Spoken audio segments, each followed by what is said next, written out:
Breaking news. Pakistan एक बार फिर किया सीजफायर का उल्लंघन। अरनिया सेक्टर में पाक की तरफ से गोलीबारी। सुबह 7 बजे से पाक रेंजर्स ने की फायरिंग। भारतीय सेना के जवानों ने भी जवाबी कार्रवाई की। पाक की हरकत का जवाब दे रहे हैं भारतीय जवान। आपको बता दें कि 25 फरवरी को ही सीजफायर वायलेशन के लिए दोनों देशों की ओर से हस्ताक्षर किए थे, जिसके बाद एलओसी पर लगातार शांति बरकरार थी। लेकिन एक बार फिर से पाकिस्तान ने अपनी नापाक मंसूबों को अंजाम देने का गुस्ताखी यहां पर दिखाते हुए सीजफायर वायलेशन किया है। पाकिस्तान एक बार फिर से सीजफायर वायलेशन किया है। अरनिया सेक्टर में पाक की तरफ से भारी गोलीबारी की गई है। हालांकि भारतीय सेना ने भी पाकिस्तान को मुंहतोड़ जवाब दिया।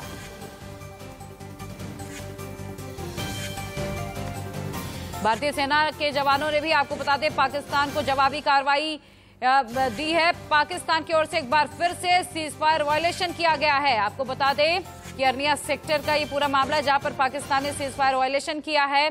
पाक की तरफ से अरनिया सेक्टर में भारी गोलीबारी की गई है। सुबह 7 बजे से पाक रेंजर्स ने फायरिंग की। नमस्कार, स्वागत है आपका इंडिया न्यूज पे। सुबह के 10 बज गए हैं। मैं हूं आपके साथ रथ राकेश टंडन और शुरुआत करते हैं बुलेटिन की बड़ी खबर की।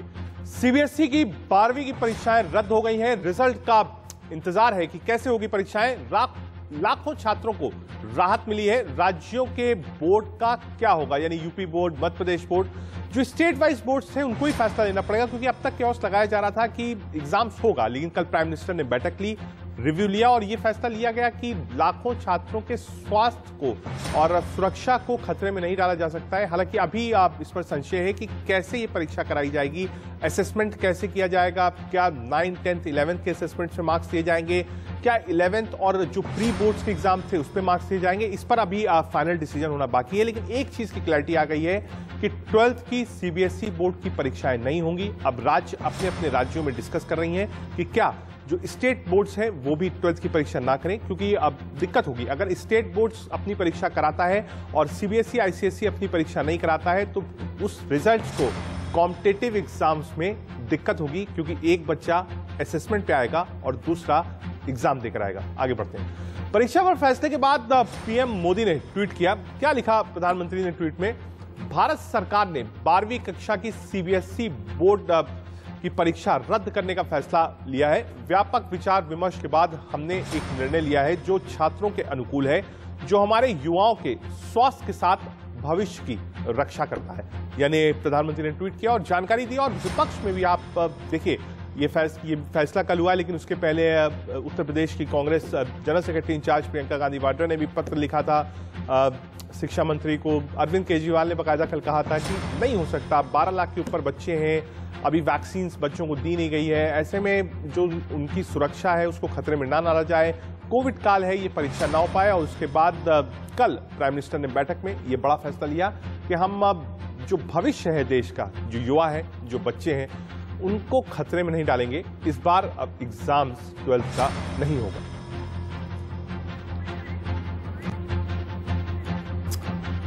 दिल्ली के मुख्यमंत्री अरविंद केजरीवाल ने लगातार मांग उठाई कि परीक्षाएं रद्द की जाएं।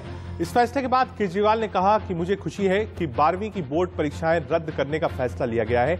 हर कोई बच्चों के स्वास्थ्य की चिंता को लेकर काफी परेशान है।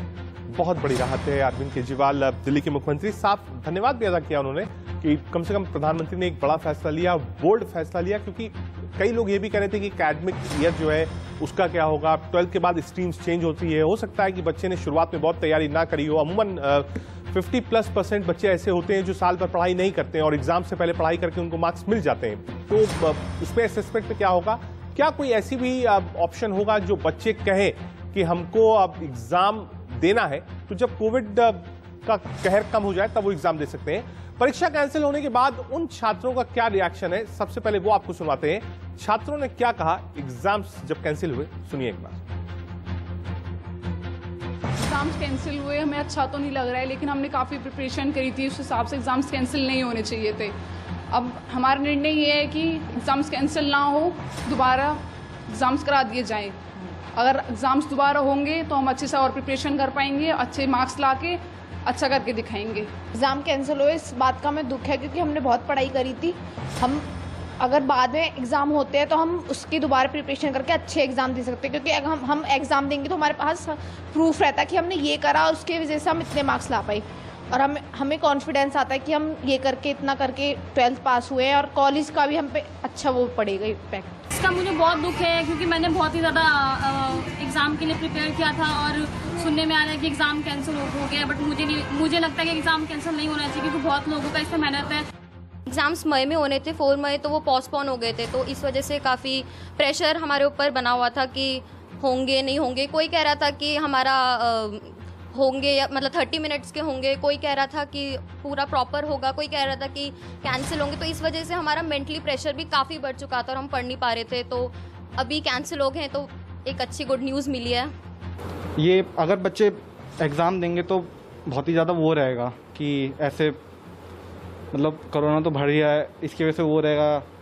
तो ये एग्ज़ाम जो कैंसिल हो गए तो ये सही हुआ है अभी मेरे हिसाब से। तो मेरा तो ये कहना है कि ये अच्छा नहीं हुआ है क्योंकि हमारी प्रिपरेशन जो पिछले बहुत टाइम से चल रही है ये सब एक तरह से वेस्ट ही हो गई हमारे लिए।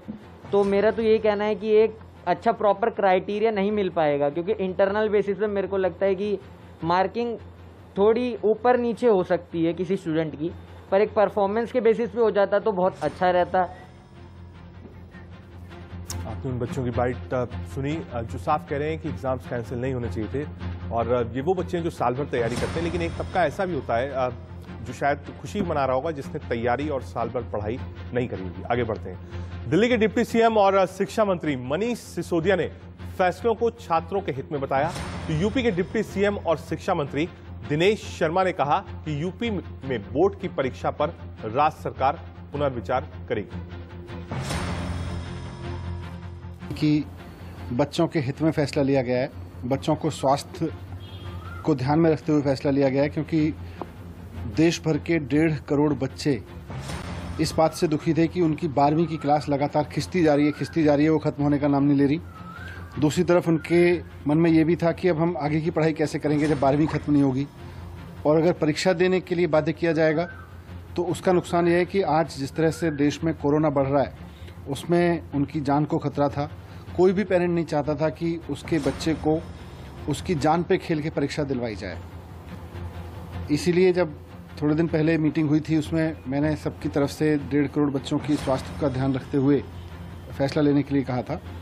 और आज बहुत अच्छी बात है कि पेरेंट्स के हित में है, टीचर्स के हित में है, बच्चों के हित में है, देश के 1.5 करोड़ बच्चों के हित में ये फैसला है। परीक्षा के संदर्भ में किस प्रकार का क्या निर्णय ले सकें इसकी तरफ हम लोग विचारोपरांत ही हम लोग इसके तरफ बढ़ेंगे। लेकिन प्रधानमंत्री जी ने आज जो निर्णय लिया है वो एक पूरे देश के लिए एक हितकारक है और बहुत बड़ा निर्णय है और छात्रों को इससे बहुत बड़ी राहत मिली है। छात्रों की सुरक्षा हमारे लिए प्रथम है, शिक्षकों की सुरक्षा हमारे लिए प्रथम है और इनका संदर्भ के साथ ही हम कोई निर्णय लेंगे। उत्तर प्रदेश में हमने जो कक्षा 6 से लेकर और 11वें तक का हमने प्रमोशन किया है। हाई स्कूल की भी परीक्षा निरस्त करके हमने उसको प्रमोट करने का निश्चय किया था। केवल 12वीं की परीक्षा के संदर्भ में हम परीक्षण करने के बाद हम माननीय मुख्यमंत्री के साथ में वार्ता करेंगे। सीबीएसई 12वीं की बोर्ड परीक्षा रद्द होने पर पंजाब के शिक्षा मंत्री विजय इंदर सिंगला ने क्या कहा है वो भी आपको सुनाते हैं। जो कैंसल किया गया है ये बच्चों की सेफ्टी ते सिक्योरिटी ਨੂੰ देखते हुए एक सही दिशा ਦੇ ਵਿੱਚ कदम है। हमेशा भारत सरकार ने जो भी कोई फैसला किया है, चाहे कदे GST का किया, चाहे डीमोनेटाइजेशन का किया, कदे भी उस दे ऊपर कदे प्लान अनवील नहीं किया। आज बच्चों वास्ते भी कोई प्लान अनवील नहीं किया और ये कह दिता कि आने वाले 4-5 दिनों के विच असीं प्लान करांगे। सानू सब नूं पता है कि ਜਿਹੜੇ स्टेट बोर्ड्स होंगे हैं वो भी सेंट्रल बोर्ड के वाल देखते हैं, CBSE वाल देखते हैं कि असीं अपना अपना की फैसला करना है। तो इस गल नूं देखते हुए मैं इमीडिएटली डिमांड करदा भारत सरकार तो कि वो इमीडिएटली स्टेट एजुकेशन मिनिस्टर्स की एक मीटिंग कॉल करन, साडे नाल वार्तालाप करन ताकि बच्चों का भविख ते बच्चों के नाल जुड़े हुए उन्होंने जिहड़ा फ्यूचर है, उन्होंने करियर ओरिएंटेड ईयर्स हैं, उन्होंने नुकसान ना होवे। पंजाब के शिक्षा मंत्री विजय इंदर सिंगला को आप सुन रहे थे और उन्होंने डिमांड की है कि जितने भी एजुकेशन मिनिस्टर्स हैं उनको तुरंत भारत सरकार एक मीटिंग के लिए बुलाए। आगे बढ़ते हैं। NSUI भी लगातार परीक्षाएं रद्द करने की मांग कर रही थी। NSUI के राष्ट्रीय अध्यक्ष नीरज कुंदन का रिएक्शन सुनिए।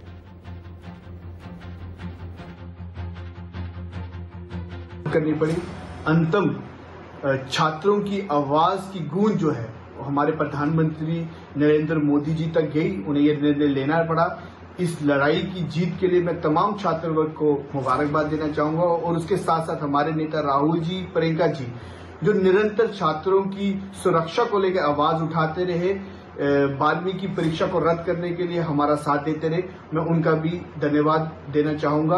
और एनएसयूआई इसी तरीके से छात्र शक्ति की जो आवाज बनती रहेगी और ये लड़ाई जो है लड़ती रहेगी। एनएसयूआई के राष्ट्रीय अध्यक्ष नीरज कुंदन को आपने सुना। और अब इस वक्त एक बड़ी खबर आ रही है, 12वीं की परीक्षा को लेकर एक्शन में है राज्य सरकारें। हरियाणा बोर्ड ने रद्द की 12वीं की परीक्षा। राजस्थान बोर्ड परीक्षा पर आज कैबिनेट की बैठक है। राजस्थान सरकार आज ले सकती है परीक्षा पर फैसला। यूपी बोर्ड परीक्षा पर जल्द फैसला ले सकती है योगी सरकार। यानी एक तरफ इंतजार था दिल्ली का, पहले जो मिनिस्टर थे वो कह रहे थे कि हम एग्जाम्स करा लेंगे कोविड एप्रोप्रिएट बिहेवियर के साथ, लेकिन अब जब ये फैसला हो चुका है तो अब राज्य सरकारें भी फटाफट अपनी जो बोर्ड की परीक्षाएं हैं, स्टेट बोर्ड की परीक्षाएं, उसको रद्द कर रही हैं। कुछ के लिए कैबिनेट की मीटिंग बुलानी पड़ रही है, कुछ सरकारों ने फैसला ले लिया है। हमने बताया हरियाणा में फैसला हो गया है, राजस्थान में, उत्तर प्रदेश में। मुझे लगता है जितने भी स्टेट्स हैं बहुत मुश्किल होगा ऐसे परिस्थितियों में कि आप बुलाएं। और एक बार जब देश में जो राष्ट्रीय बोर्ड्स हैं, नेशनल बोर्ड्स हैं, सीबीएसई और आईसीएसई, जब उन्होंने फैसला ले लिया है, पीएम ने कह दिया है, तो मुझे लगता है कि आने वाले समय में कोई भी स्टेट नहीं चाहेगा कि बच्चों के स्वास्थ्य के साथ खिलवाड़ हो।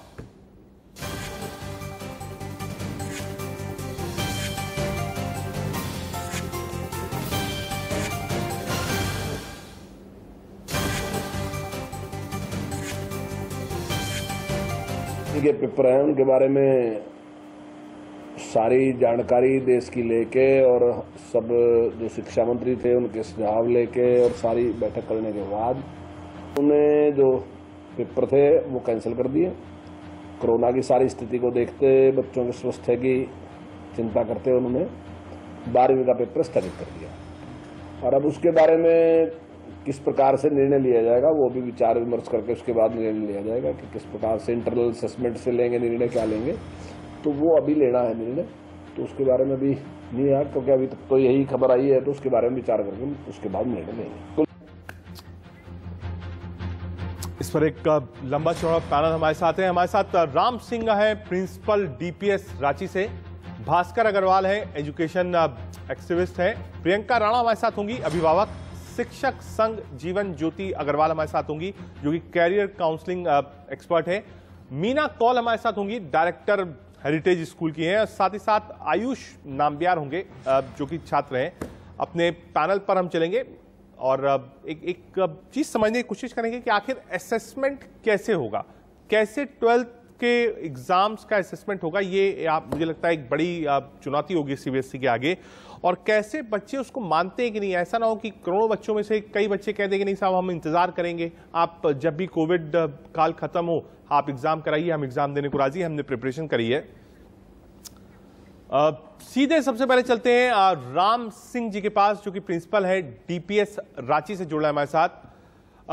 राम सिंह सर, फैसला अनएक्सपेक्टेड था क्योंकि जब बातचीत हो रही थी, कमेटीज बनाई गई थी, तो लगातार लोग इस बात को कह रहे थे कि राज्य सरकार तैयारी कर रही है, स्टेट्स तैयारी कर रही है, कोविड एप्रोप्रिएट बिहेवियर के साथ हम एग्जाम्स करा लेंगे, कुर्सियां दूर रख लेंगे, आरटीपीसीआर टेस्ट करा लेंगे। लेकिन कल एक बड़ा और बोल्ड फैसला प्रधानमंत्री ने लिया कि नहीं, कोई रिस्क उठाने की जरूरत नहीं है, एक्सेस करिए और बच्चों को आगे बढ़ने दीजिए। राम सिंह जी, देखिए थोड़ा अनसर्टेन लोग तैयार, बच्चे पेरेंट्स दोनों का एक में स्कूल खोलने का दिया गया था, एग्जाम्स हुए थे, उसके कारण हमारा मानना केसेस बढ़ी थी।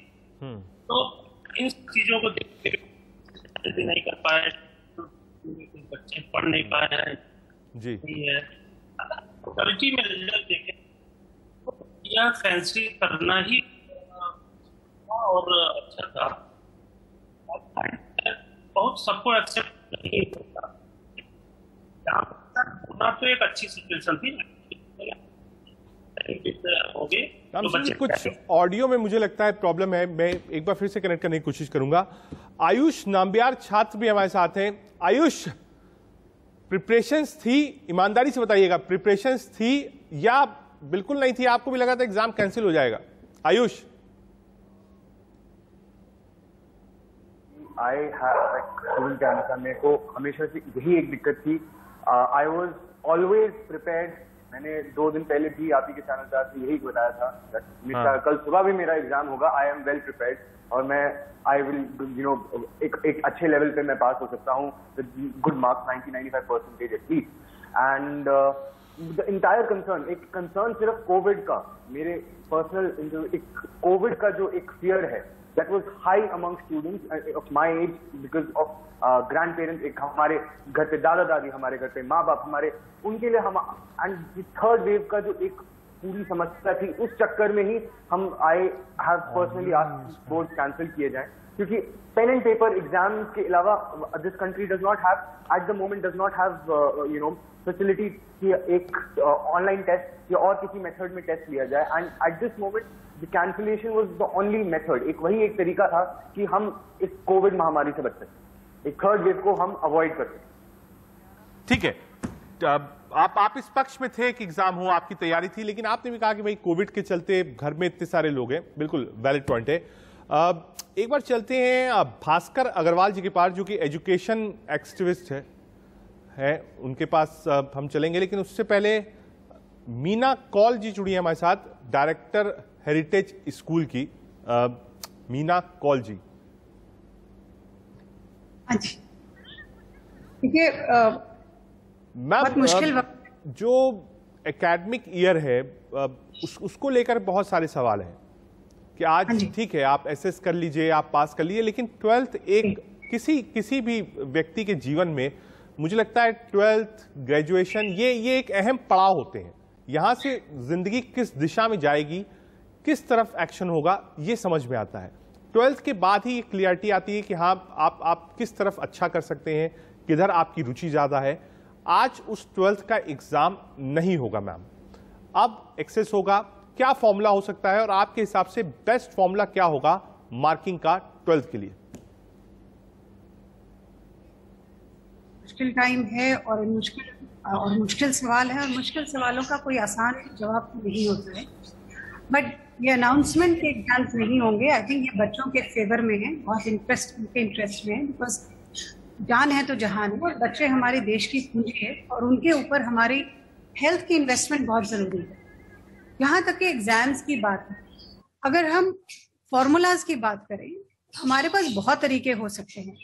जो एक बात मुझे सुनने में आ रही है कि 9th 10th और 11th 12th चारों सालों को देखा जाएगा, वहाँ पे थोड़ा मेरा कंसर्न है कि 9th और 10th में 5 सब्जेक्ट होते हैं और हर बच्चे का एक अलग अलग कॉम्पिटेंस लेवल होता है हर सब्जेक्ट का। पर जब वो 11th में आते हैं तो उनका 11वीं में आने पर वो अपने चॉइस के सब्जेक्ट्स लेते हैं जिनमें उनकी कॉम्पिटेंस अच्छी होती है। तो अगर हमें 12वीं का रिजल्ट डिक्लेयर करना है तो उसमें हमें एटलीस्ट 11वीं को हम कंसिडर कर सकते हैं। हम उसमें अलग अलग फॉर्मूलाज रख सकते हैं कि थोड़ी प्रायोरिटी 11वीं को दें और कुछ परसेंटेज हम मेजॉरिटी हम 12th को दें। दूसरा तरीका ये भी है कि अगर हम 12th के जो मार्क्स हैं, जो इंटरनल मार्क्स हैं, स्कूल्स के प्रैक्टिकल्स ज़्यादा से ज़्यादा हो चुके थे, प्रैक्टिकल्स को देखें, इंटरनल स्कोर्स को देखें। और ये भी बहुत ज़रूरी है कि स्कूल अपने बच्चों को बहुत अच्छी तरह से जानता है। देखिए, मैं नहीं जानती कि कोविड का टाइम है और ये हमें अलग अलग तरीकों से सोचने के लिए मजबूर कर रहा है, बट सही मायने में एजुकेशन सिस्टम में एक 12वीं क्लास का लास्ट एग्जाम ही तो बच्चों का डिसाइडिंग डे या डिसाइडिंग एफिशिएंसी कंसेप्ट तो नहीं हो सकता। तो सिमिलरली अगर हमारे पास पूरे साल का बच्चों का एफर्ट है, टीचर्स बहुत अच्छे से उस एफर्ट को जानते हैं, तो उस एफर्ट के ऊपर बेस, इंटरनल स्कोर्स के ऊपर बेस, आपका जो हमारे प्रैक्टिकल्स हुए हैं उसके ऊपर स्कोर्स निकाले जा सकते हैं, रिजल्ट निकाला जा सकता है जो हर एक बच्चे को जस्टिफाई करे।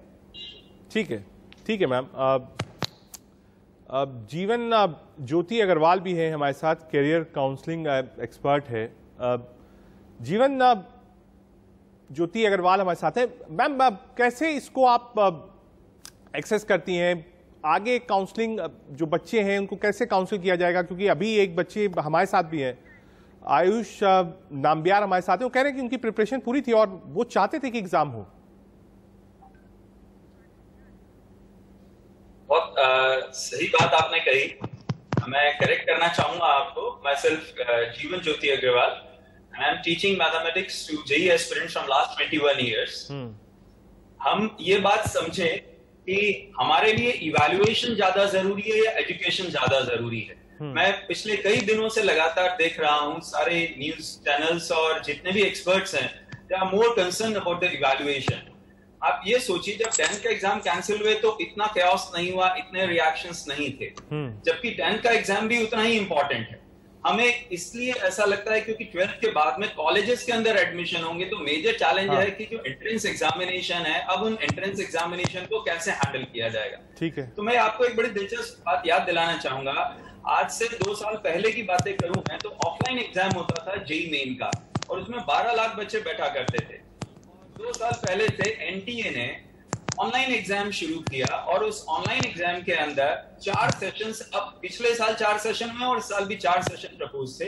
इन एवरी सेशन 6 से लेकर 10 पेपर्स होते हैं, तो लगभग आप ये मानकर चलिए 1 साल के अंदर लगभग 30 पेपर होंगे, और उन 30 अलग अलग पेपर्स में हर पेपर में अलग सेट ऑफ क्वेश्चंस आएंगे, और उन्हें स्टूडेंट्स अपीयर करेंगे। एक स्टूडेंट एक से ज्यादा बार अपीयर हो सकता है, और फिर उन सारे मार्क्स का नॉर्मलाइजेशन किया जाएगा। तो ये एक नया तरीका लेकर आया गया, और बहुत आसानी से पूरे देश ने इसे स्वीकार किया। Number 1 point. ठीक है। नंबर 2 पॉइंट, आप अगर किसी भी अच्छी फॉरेन यूनिवर्सिटी, चाहे MIT, प्रिंसटन या ड्यूक यूनिवर्सिटी की बात करेंगे, तो उन यूनिवर्सिटीज के अंदर आपको एडमिशन के लिए अपना पूरा एकेडमिक करियर, एक करिकुलम वीटे आपका बनता है, बायोडाटा बनता है। केवल एक एग्जाम के बेसिस पर आप एक कोर्स को चूज नहीं कर सकते हैं। हम लोग इस दिशा में आगे, हमारा एजुकेशन सिस्टम इस दिशा में आगे बढ़ रहा है। महज एक एंट्रेंस एग्जामिनेशन के बेसिस पर पूरा करियर डिसाइड नहीं हो सकता है। जीवन जी, एक छोटी चीज पहले तो, क्योंकि आप कैरियर काउंसलर एक्सपर्ट भी हैं, इस बात से तो आप सहमत हैं कि जो कोविड काल है उसमें फिजिकल एग्जामिनेशन नहीं हो सकता था। इसमें तो मुझे लगता है कि जो पूरा पैनल है वो इस पर रेडी है। कोई ऐसा शख्स हो तो हाथ अलग से उठा दे कि हाँ, वो इस बात से सहमत नहीं है कि एग्जाम क्यों नहीं हो रहा है। बिल्कुल सही बात है। Physical examination is not advisable. Safety is more important than education right now. ठीक है, अब अगले पॉइंट पे आएंगे आपके पास। एक बार प्रियंका राणा जी के पास चले जाते हैं, जो कि अभिभावक शिक्षक संघ की हैं।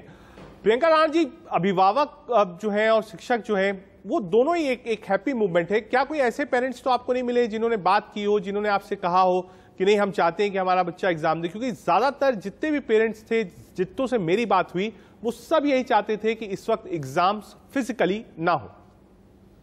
जी बिल्कुल, और इस समय तो मेन जो प्रायोरिटी है वो बच्चे की जिंदगी की है। पूंजी होते हैं माँ बाप के लिए, तो पूरा उन्होंने लाइफ ही बच्चों के लिए स्पेंड की होती है कि भाई हमारे बच्चे किसी तरह सेफ रहे, उनको अच्छी एजुकेशन मिले। और सिर्फ एक 12th के एग्जाम से उनकी पूरी जिंदगी का कोई ऐसा एग्जाम रुक नहीं जाता है, क्योंकि आजकल जितने भी बाकी एग्जाम है, चाहे आप जी मेन ले लीजिए, चाहे आप नीट ले लीजिए, चाहे आप कोई भी कॉम्पिटिटिव एग्जाम ले लीजिए, सबके अंदर एग्जाम्स होते हैं और उसके बेसिस पे आपको एंट्रेंस मिलता है।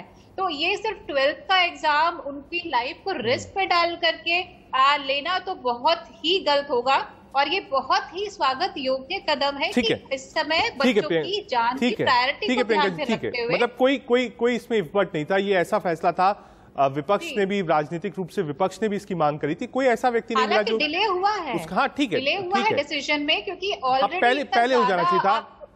राम सिंह जी के पास चलते हैं। राम सिंह जी, क्योंकि आप रिप्रेजेंट एज प्रिंसिपल करते हैं डीपीएस के, जो टीचर्स आपके पास हैं, जो 12th में टीचर्स जिन्होंने पढ़ाया होगा बच्चों को, ऑनलाइन पढ़ाया होगा, क्या वो टीचर्स भी यही मानते हैं कि हाँ ये फैसला ठीक है? टीचर्स क्या कह रहे हैं जो 12th क्लास को, जिन्होंने बच्चों को 1 साल पढ़ाया है, वो टीचर्स आपसे क्या कह रहे हैं? क्या वो संतुष्ट हैं? क्या वो मानते हैं कि जितने बच्चे हैं, सब बच्चे एक तरीके के नहीं होते, कोई किसी चीज में अच्छा होता है, कोई 5 में से 2 सब्जेक्ट्स में अच्छा होता है, 3 में वीक होता है, 2 में एवरेज होता है?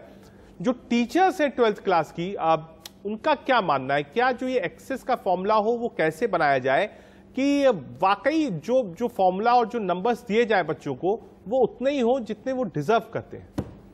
राम सिंह जी। देखिए, टीचर्स भी संतुष्ट हैं। हमको जितने भी रिएक्शन या जितने टीचर से बात हुई, भी टीचर ही संतुष्ट है, क्योंकि कोई और ऑप्शन नहीं था। हम रिपीट कर रहे हैं, बहुत से बच्चों को कनेक्टिविटी प्रॉब्लम था, कुछ फैमिली में लॉस हुआ है, पेरेंट्स नहीं है, तो बच्चे तनाव में, इसमें यही एकमात्र विकल्प था कि परीक्षा को कैंसिल करके और इनका असेसमेंट इवेल्यूशन किया जाए।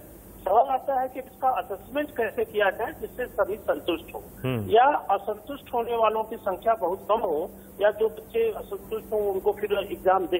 लेकिन देखिए, अब एग्जाम जो देने का सवाल है उस वैक्सीनेशन के बाद ही संभव है, इसलिए बच्चे चाहते हैं कि जो सिस्टम बनाया जाए, जो स्ट्रक्चर बनाया जाए असेसमेंट का, वो फुल प्रूफ हो, वो सभी चीजों को इंक्लूड करें। जैसा मैडम भी बोल रही थी नीना पॉल जी, कि 9 से जो रिजल्ट लेना है वो थोड़ा सा उसमें हम लोगों का अप्रिहेंशन है। वो क्लास 10 और 11 12 का हो सकता है, या जो प्री बोर्ड्स और हाफ ईयरली एग्जाम किए गए हैं इनको इंक्लूड किया जा सकता है। ठीक है राम सिंह जी। वापस एक बार मीना मैम के पास आऊंगा।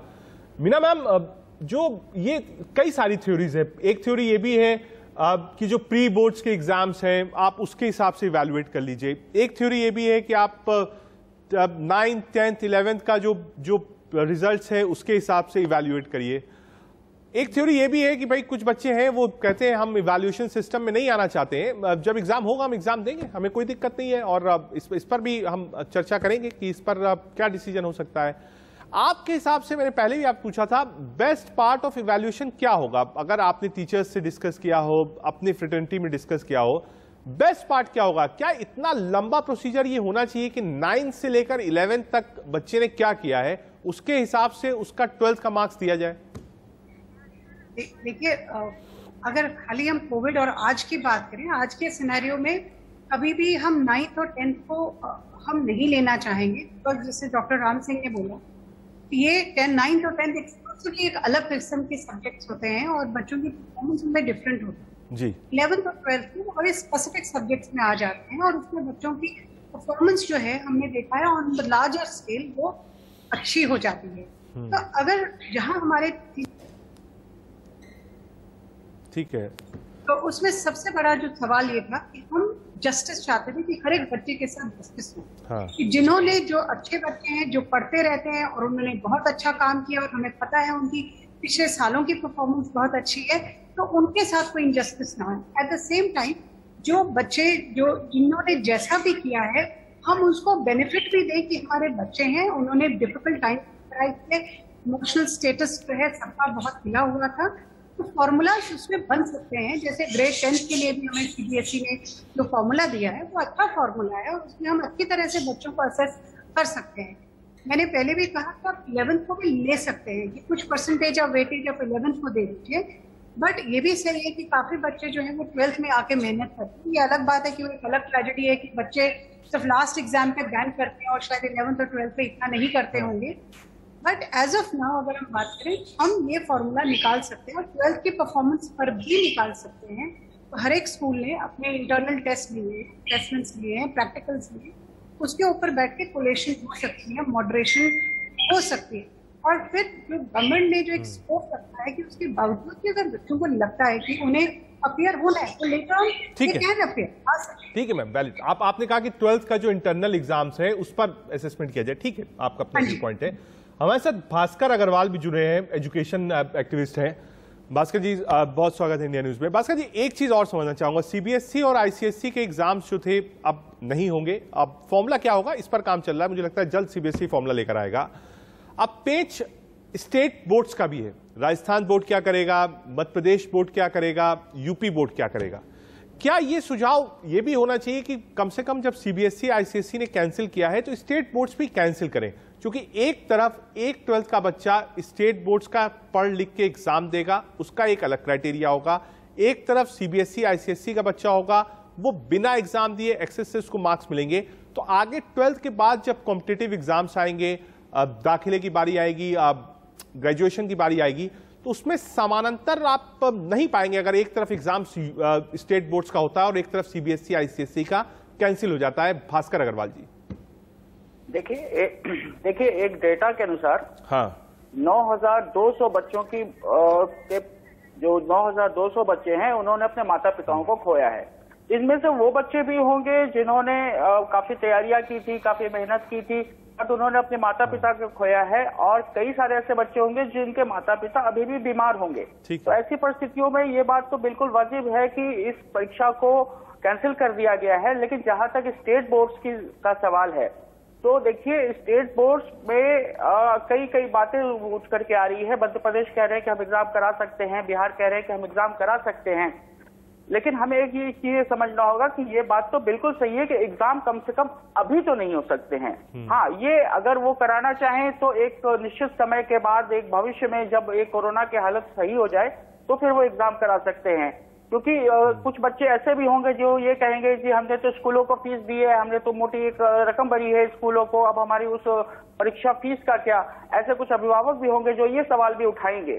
तो ऐसे समय में हमें ये भी सोचना होगा कि वो बच्चे, जैसा कि अभी ये बातें भी खुल करके सामने आई कि जो बच्चे पहले से तैयारियां कर रहे थे या काफी मेरिटोरियस हैं, जो पढ़ने में अच्छे हैं और वो उन्होंने काफी अच्छे पीछे रिजल्ट लाए हैं, तो उनकी भी फिर एक एवरेज मार्किंग ही होगी, जैसा कि ये एक सुनने में आ रहा है कि 4 साल की। ठीक है, एवरेज मार्किंग वाला आपने उठाया है। मैं जीवन ज्योति जी के पास चलूं, लेकिन आप सब हमारे साथ रहिए। एक नजर डाल लेते हैं इस वक्त की हेडलाइंस पर। भास्कर अग्रवाल एजुकेशन एक्टिविस्ट हमारे साथ हैं, प्रियंका राणा अभिभावक शिक्षक संघ हमारे साथ हैं, Jeevan Jyoti Agarwal career counselling expert हमारे साथ हैं, Meena Kaul director Heritage School, और आयुष नाम्बियार भी हमसे जुड़ेंगे जो कि छात्र हैं। आएंगे आपके पास, लेकिन सबसे पहले चलते हैं जीवन ज्योति अग्रवाल जी आपके पास। जीवन जी, जो बात भास्कर अग्रवाल जी ने उठाई वो भी एक वैलिड पॉइंट है कि बहुत एवरेज मार्किंग होगी। ऐसे में जो ब्रिलियंट बच्चे हैं, जो वाकई आप कह सकते हैं मेरिट लिस्ट वाले बच्चे हैं, उनको लॉस हो सकता है। देखिए, एवरेज जो बच्चा है जो 60 से 70-75% स्कोर कर सकता है, अब उसको बहुत ज्यादा दिक्कत नहीं होगी, और उसका 10th से लेकर 12th तक का यही रिकॉर्ड भी होगा। बहुत ज्यादा उसमें अंतर नहीं होता है कि आप कहीं कि 10th में स्कोरिंग 98-99% थी और 11th में स्कोर आके 55% हो जाए। ऐसा अमूमन देखने को बहुत कम मिलता है, अनटिल अनलेस कोई बहुत बड़ा रीजन या हादसा ना हुआ हो। तो मेरा ये कहना है कि ये बात भी एक वैलिड है कि एवरेज बच्चों को बहुत दिक्कत नहीं होगी, लेकिन जो बिल्कुल मेरिट लिस्ट वाले बच्चे होते हैं, जो स्कोर आता है 98, 97.5, 99.8, उनके लिए तो दिक्कत हो सकती है। अग्रवाल साहब। यस, आपकी बात को मैं थोड़ा और एलोबरेट करूं। हाँ। तो देखिए, सबसे पहले तो हमें ये समझना पड़ेगा कि जो सिचुएशन है वो नॉर्मल सिचुएशन नहीं है। मीना मैम ने बहुत अच्छी बात कही थी, जब सिचुएशन चैलेंजिंग है तो यू कांट एक्सपेक्ट कि बहुत इजी से सॉल्यूशन निकल के आएंगे और सब लोग सैटिस्फाई हो जाएंगे। ये जो डिसीजन गवर्नमेंट ने लिया, ये डिसीजन मैं समझता हूँ गवर्नमेंट के लिए भी आसान नहीं था। कोई भी पेरेंट ये नहीं चाहता है कि एग्जाम नहीं हो, चाहे जो भी परिस्थिति हो, और साथ में वो ये भी चाहता है कि सेफ्टी इंपॉर्टेंट रहे। तो it is like 49-51 type of decision कि एग्जाम लेना चाहिए, जरूरी है, लेकिन इस समय ज्यादा जरूरी हमारे लिए सेफ्टी है। इसी तरह से अब जो नया मॉडल बनेगा उसके अंदर डेफिनेटली इस बारे में काफी ध्यान रखने की कोशिश की जाएगी कि जिनका एकेडमिक हिस्ट्री अच्छा है उनको उसका एडवांटेज मिले। मैं यहाँ पर एक बात को पॉइंट आउट कर देना चाहूंगा कि जितने भी अच्छे कॉलेजेस के एडमिशन है, ज्यादातर कॉलेजेस के एडमिशन एंट्रेंस एग्जामिनेशन के थ्रू होते हैं, जैसे IIT, NITs, आप मेडिकल कॉलेजेस लीजिए, आप चार्टर्ड अकाउंटेंसी लीजिए, लॉ लीजिए, सब में 12th एग्जामिनेशन क्राइटेरिया नहीं है। They are only few colleges, जैसे लेडी श्रीराम कॉलेज है, ऐसे कुछ कॉलेजेस हैं, आई एम नॉट सेइंग कि कोई नहीं है, but there are lesser number of college which are dependent on the marks of 12th examination. तो अब उनके लिए एक अच्छा मैकेनिज्म बनाना होगा। हमें एक मौका मिला है हमारे एजुकेशन सिस्टम को इवॉल्व करने का।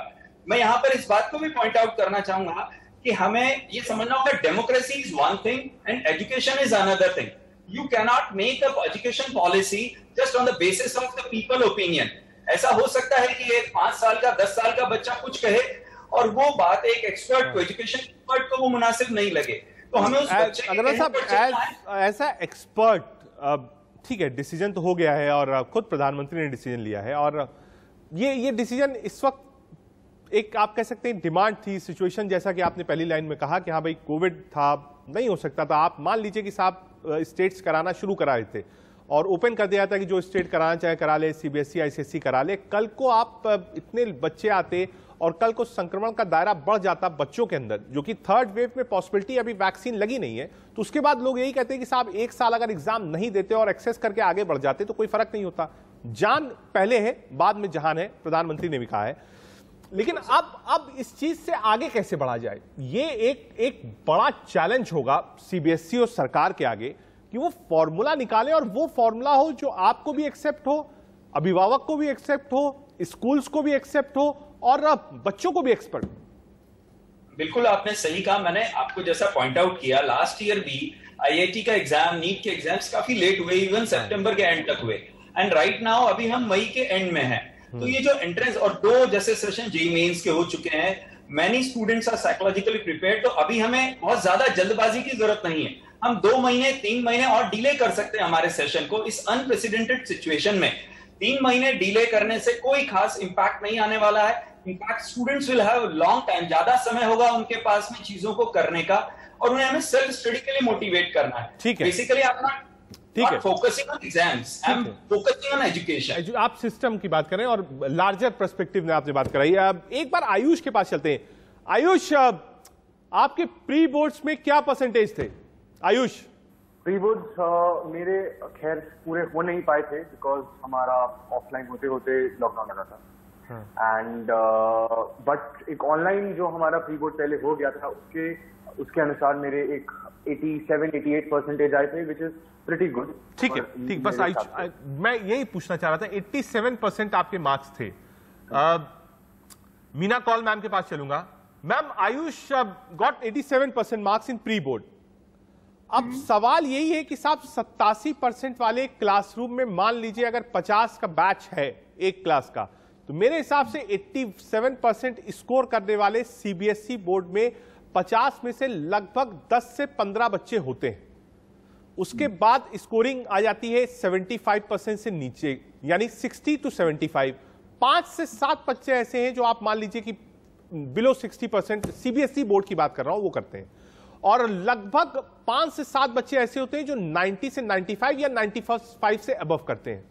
तो मैम, ये ब्रैकेट लगाना कितना मुश्किल होगा, क्योंकि ये चीजें ऐसी नहीं हो सकती जहां बच्चे भी मान जाएं, प्रिंसिपल भी मान जाए, टीचर भी मान जाए, पेरेंट्स भी मान जाए, और जो एक सिस्टम है एजुकेशन सिस्टम, क्योंकि बच्चा यहां मार्क्स लेने के बाद आगे भी उसको ग्रेजुएशन करना होगा, आगे जाके कॉम्पिटिटिव एग्जाम्स देना होगा, साइकोलॉजिकली वो भी मजबूत रहे कि हां, मैं अगर 87% लेकर आया हूं प्री बोर्ड्स में, तो आज जो मुझे मेरिट मिला है 12th में, मैं उसके लायक था, उसकी साइकोलॉजी पर भी कोई फर्क नहीं पड़ना चाहिए। मैम, मीना मैम, देखिए ये जितना भी ये कैलकुलेशंस हैं, ये सारे डिसीजन जो हैं वो डेटा के ऊपर बेस्ड हैं। हाँ, कि हमारा डेटा क्या बोलता है।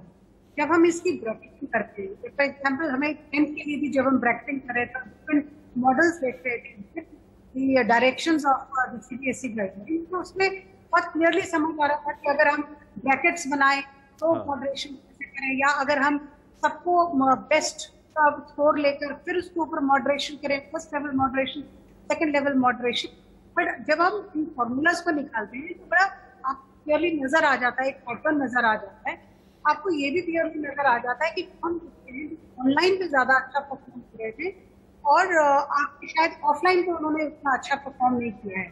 तो उधर भी काफी सारे डिस्कशंस होते हैं इंडिविजुअल बच्चों को लेकर कि कौन बच्चे हैं जो हैव शोन एक स्टडी परफॉर्मेंस दिखाई है उन्होंने और स्टडीली काम कर रहे हैं, उनकी डे टू डे इंटरेक्शंस में कैसे काम होता है, असाइनमेंट की इंफॉर्मेशन कैसे होती है, तो काफी सारे डिस्कशन हुए। उसके ऊपर बेस्ड फिर आप डिसाइड करते हैं कि कितना मॉडरेशन करना चाहिए, कितना उनके स्कोर एवरेज मॉडरेट करके देना। ठीक है मैम, एक बार राम सिंह सर के पास चलते हैं, प्रिंसिपल है टीपीएस रांची से। सर, जो स्कोरिंग है उसको लेकर बहुत कंफ्यूजन है और हर आदमी के देश में जो बच्चे 12th में है वो भी यही जानना चाहते हैं कि आप कैसे पास होंगे। पहला पास तो आप मान लीजिए हो गए, लेकिन क्राइटेरिया क्या हो, इसको लेकर क्या सुझाव आप देना चाहेंगे? राम सिंह जी।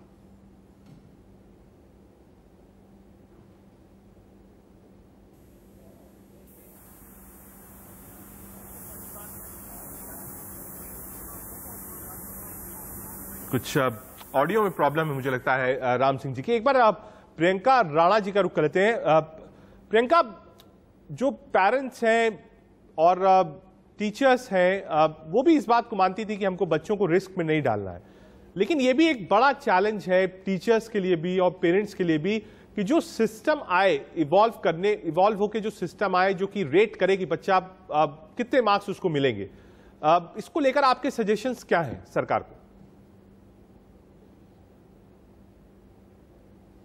पहले कभी नहीं हुई और ये फर्स्ट टाइम है जब ऑनलाइन स्टडीज चल रही हैं, और खासतौर से स्कूल के लिए जब 12th और 10th के बोर्ड्स दिए गए बच्चों ने, और वो भी ऑनलाइन स्टडीज थी। और ऑनलाइन और ऑफलाइन में बहुत फर्क होता है। नया एक्सपीरियंस था बच्चों के लिए। और कुछ बच्चे, देखिए वही बात है, एवरेज जो बच्चे थे जरूरी नहीं है कि वो ऑफलाइन भी इतना ही अच्छा परफॉर्म करें जो ऑनलाइन, जैसे मैम अभी बोल रही थी। तो मैं एग्री करती हूँ, बहुत कुछ सोच विचार करके बहुत ही अलग से, मतलब इनको पूरा थ्योरी सेट करनी पड़ेगी। हालांकि एजुकेशन पॉलिसी जिस तरह से हम लोग चेंज कर रहे हैं, प्रधानमंत्री जी चेंजेस ला रहे हैं, तो उसमें बहुत ज्यादा एफर्ट कर रहे हैं हमारा एजुकेशन सिस्टम। लेकिन फिर भी ये साल जो है बहुत चैलेंजिंग है और इसमें बहुत ज्यादा आपको सोचना पड़ेगा, क्योंकि कभी कभी क्या होता है ना, टीचर्स भी बायस्ड हो जाती हैं और कभी कभी आपको लगता है कि ये बहुत इंटेलिजेंट बच्चा है, लेकिन कभी कभी जब बोर्ड्स के रिजल्ट आते हैं वो बिल्कुल विपरीत होते हैं। कभी कभी एक एवरेज मार्कर जो बच्चा होता है वो भी अच्छा परफॉर्म कर जाता है और जो मेरिटोरियस बच्चा है उसके परसेंटेज उससे कम आ जाती है। लेकिन ऐसे बच्चों की जो संख्या है बहुत कम होती, बहुत ज्यादा डिफरेंस नहीं होता। जो ट्रैक्स होता है, मतलब ये बहुत कम देखने को मिलेगा कि 60% एवरेज बच्चा जो है वो 95 प्लस ले आए, मतलब बहुत कम ऐसा होता है। भास्कर अग्रवाल जी, आपके सुझाव सिस्टम को कैसे इवैल्यूएट हो बच्चों की प्रतिभा? भास्कर अग्रवाल। तो डिसीजन है परीक्षाओं को कराने का, वो अभी स्थगित कर देना उचित है, लेकिन फिलहाल इसको कैंसिल कर दिया गया है। तो ऐसी स्थिति में मेरा ये कहना है कि जो स्टेट हैं उनको ये स्वायत्तता दी जाए, उनको ये राइट दी जाए कि वो बाद में वो उस एग्जाम को चाहे तो कंडक्ट करवा सकें।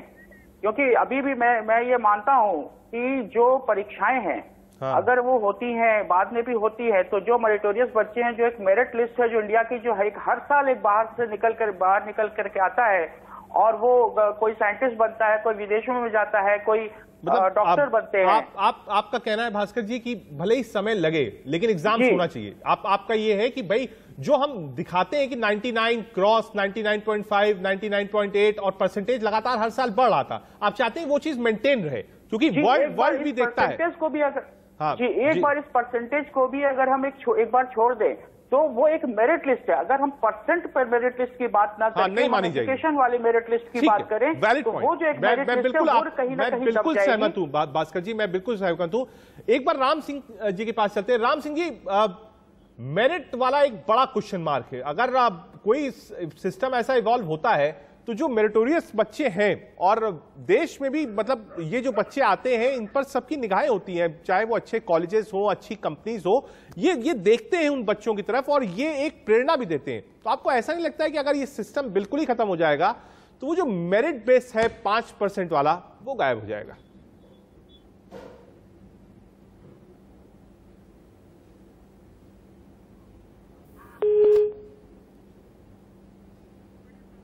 ठीक है, राम सर आपने म्यूट कर रखा है। राम सर आपने म्यूट कर रखा है अपना सिस्टम, एक बार अनम्यूट कर दीजिए तो आवाज मिलेगी आपकी। देखिए अब है जो अभी क्राइटेरिया सीबीएसई का 10 के लिए दिया था, उसमें स्कूल के प्रिंसिपल और टीचर्स की एक कमेटी बनाई गई है जिसको डिसाइड करना है, मार्क्स को देना है, और स्कूल का रेफरेंस ईयर दिया जा रहा है सीबीएसई के द्वारा। इससे कंपेयर करके मार्क्स देना है, तो बच्चों को बहुत पैनिक होने की जरूरत नहीं है। और जो अच्छे बच्चे हैं उनको टीचर और स्कूल जानता है, उनको अच्छे मार्क्स मिलेंगे, जो मीडियोकर हैं उनको मीडियोकर मार्क्स मिलेंगे। बच्चों के असेसमेंट पर डिपेंड होना चाहिए, टीचर को विश्वास करना चाहिए, स्कूल को विश्वास करना चाहिए, और क्राइटेरिया फुल प्रूफ बना के सीबीएसई देगा, और हम उसको चेक कर चुके हैं क्लास 10। ठीक है, राम सिंह सर, नीना कौल मैम, प्रियंका राणा जी और जीवन ज्योति अग्रवाल, भास्कर अग्रवाल और साथ में आयुष नाम्बियार, आप सब हमसे जुड़े। एक बढ़िया आप कह सकते हैं हमने डिस्कशन किया, और इस डिस्कशन से जो